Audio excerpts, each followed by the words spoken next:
altijd op het gras. Ja, zo zijn we te wachten. Zo snijdt de bal. Hockeyclub Dokkum groeit enorm. En daarom hebben ze samen met de korfbalvereniging De Granaat en het Dokkinga College een plan maken om een omni-kunstkersveld op het Tolhuispark aan te lezen. Het plan is eigenlijk in eerste instantie om een zoninstrooid kunstveld te realiseren, waarop de hockeyvereniging echt wedstrijd kan beoefenen. Ze maken ook gebruik van het rubberinstrooide kunstkersveld en dat is net geschikt voor wedstrijdhockey. En daarmee kunnen ze eigenlijk geen bondlidmaatschap krijgen. Dus voor die vereniging is het heel erg belangrijk dat er in eerste instantie een veld komt. Daarbovenop zou het natuurlijk heel mooi wezen als de vereniging echt een eigen verenigingsruimte heeft met faciliteiten.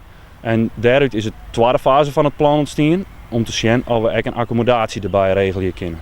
Dan nog via de vooruitziend, hockey is echt een zaalsport in de winter. En we hebben maar 2 sporthallen in Dokkum die al zwier bezet binnen. Werd eigenlijk al in het winterseizoen, wat er weinig ruimte is, komt er nu nog een sport bij die het echt gebruik maken wil in het winterseizoen van de zaal. Dan zullen we elkaar eigenlijk verdrukken in de ruimte die er is. Voor dat deel zullen we echt nog gebruik maken van een blaashal. Dat is de fase 3 van het idee dan. Dat is een opblaasbare kap over het veld heen, waardoor de wintercapaciteit van de sporthallen vergroot wordt. En in de zomer de capaciteit gewoon als boetensport gebruikt wordt. Waardoor je geen leegstand krijgt in de zomer op die indoorfaciliteit. Onlangs binnen plan gepresenteerd van het herinrichten van het Tolhuispark onder de gemeenterie van Noord-Friesland.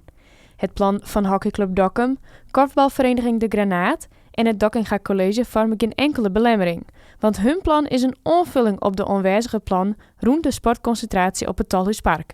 Het past gewoon in alle plannen die de gemeente tot nota sjenlitten had over de herinrichting van het Tolhuispark.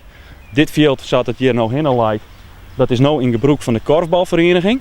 Het plan broekt alleen nog dit veld. En in alle plannen staat dit veld eigenlijk echt aanwezen aan de toepassing van de korfbalvereniging. Het enige wat erin verhoort is dat er nog een vereniging gebruik maakt van dit veld.